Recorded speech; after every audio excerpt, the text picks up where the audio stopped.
On the ballot, until Election Day, we are having conversations on what to expect when you go to vote. Today, we're getting a closer look at the seat on the Texas Railroad Commission.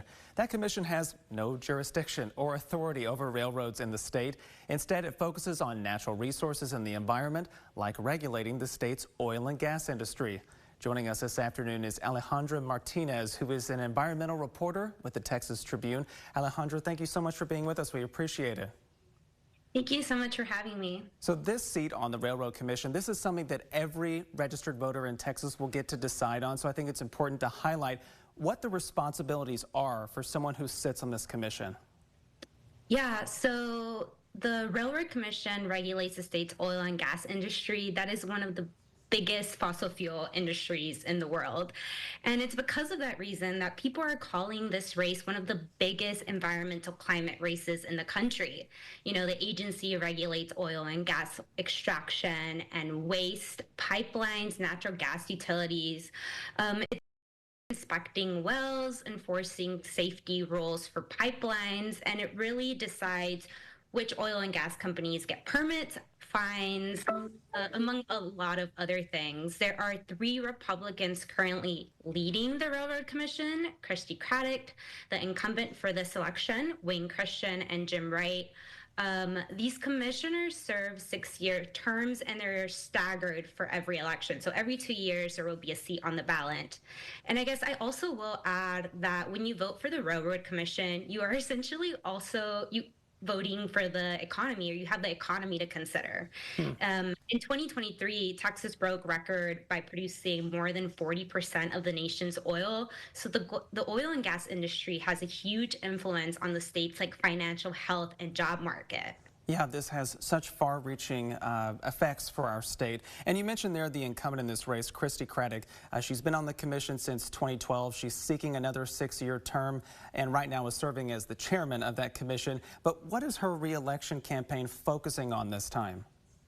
Yeah, her campaign really centers in this conservative platform. A lot of the policies that Commissioner Christy Craddick opposes is what she says undermines the state's energy independence.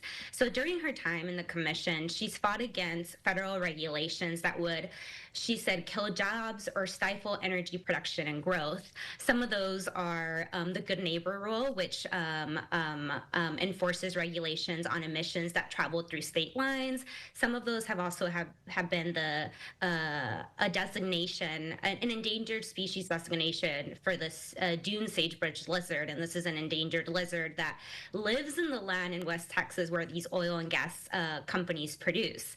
So she's a huge defender herself of jobs and national security. She's advocated also for the recycling of fracking wastewater and has really led this huge overhaul of the agency's information and technology systems. Some of that has been reducing permitting times. In some cases, operators receive their permits within 48 hours, which is much faster than before. And she said if she's elected, she will make sure that the permitting process goes even faster, and she will keep the engine and the state moving forward, and that Texas will continue to be and remain this national leader in energy policy. When people go to vote, they will see 4 names listed on the ballot under this Railroad Commission seat. Christy Craddick is one, but there are 3 challengers in addition to her. They've focused some of their criticism on transparency and other issues with the commission. What do some of their messages look like for voters out there? Yeah, I'll start with Democratic candidate Catherine Colbert. She's an oil and gas process safety engineer, and she's really worked for over 25 years in preventing pipeline fires and disasters. And one of the things she's been constantly pointing to is a recent pipeline fire that led to hundreds of evacuations and shelter-in-place advisories in cities along the Houston Ship Channel. She's really criticized the agency for not doing enough since the incident to prevent similar situations from happening in the future. Then there's Libertarian candidate Hawk Dunlap. He is an oil well control specialist who's been documenting his hundreds of well excavations on TikTok. He said that the first thing he would do if elected is ask for legislative involvement to change the commission's name to something like the Texas Energy Commission, because he says currently the Railroad Commission does not reflect what the agency really does. And he's also asked for better management of the thousands of wells in West Texas that are either leaking or sometimes bursting and emitting toxic chemicals. All right. And you mentioned there's a Green Party candidate too. Yes. And then there's a Green Party candidate. Yes, Eddie Espinosa. He's a retired school teacher, and he's really called for more transparency in meetings, and he's really centering his campaign around phasing out fossil fuels and transitioning to 100% renewable energy.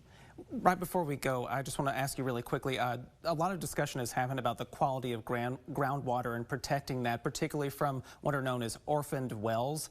What are those exactly? And if you could briefly just explain what some of the candidates would like to do about those. Yeah, so orphan wells are sometimes called zombie wells because they've been inactive for a while, and at times they either leak or burst, emitting these toxic chemicals that I mentioned before. Texas is home to over 9,000 of them. The Texas Railroad Commission currently has a plugging system for them. The Democratic candidate, Catherine Colbert, wants to stop wastewater injection altogether, which contributes to some of the bursting of these wells or earthquakes that we see in West Texas. And then Hawk Dunlap has really pushed for more verification and monitoring of these plug wells so that we can ensure that these blowouts and these leaks don't happen and contaminate that groundwater you mentioned. Well, Alejandra, thank you so much for giving us a bit of a primer on this race. We really appreciate it because it is such an important role that people are going to be voting on during this election. So Alejandra Martinez with the Texas Tribune, thanks again for being with us. Thank you so much for having me.